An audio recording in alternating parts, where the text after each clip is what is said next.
Dans cette vidéo, nous allons voir les différents ensembles de nombres avec lesquels nous travaillons au collège.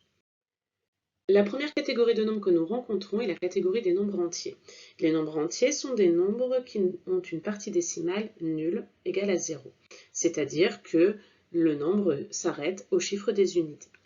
Nous avons par exemple comme nombre entier le nombre 18, le nombre 5 ou encore le nombre -7 qui est également un nombre négatif.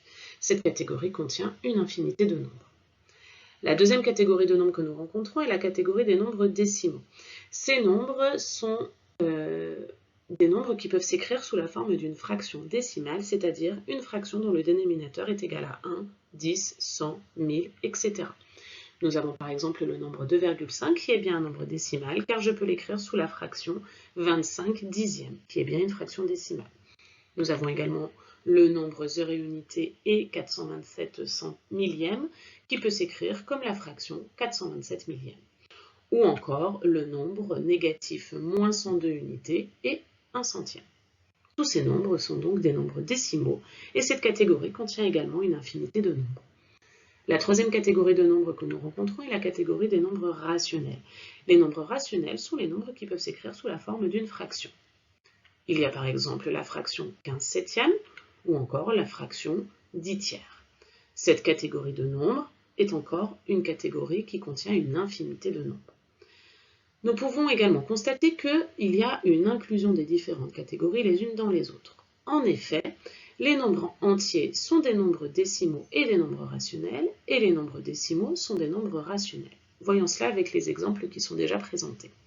Tout d'abord, le nombre 2,5 est bien un nombre rationnel, car je peux l'écrire sous la forme de la fraction 25 dixièmes, mais encore comme la fraction 5 demi. Le nombre 0 unité et 427 millièmes s'écrit comme une fraction et est donc bien également un nombre rationnel. Pour les nombres entiers, c'est également la même chose. Le nombre 18 peut s'écrire comme la fraction 18 sur 1 et est donc un nombre rationnel, ou comme 18,0 dixième, qui est donc bien un nombre décimal. Nous pouvons faire la même chose avec le nombre 5, qui peut s'écrire comme la fraction 25 cinquième, qui lui attribue donc le rôle de nombre rationnel, ou comme 5 unités et 0 dixième, et donc cela fait bien de lui un nombre décimal. Il en est de même pour le nombre -7, qui peut s'écrire -7 sur 1 ou encore -14 demi.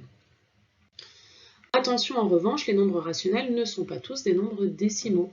En effet, quand j'écris 15 septièmes et que j'effectue la division de 15 par 7, j'obtiens un nombre qui a une infinité de chiffres après la virgule.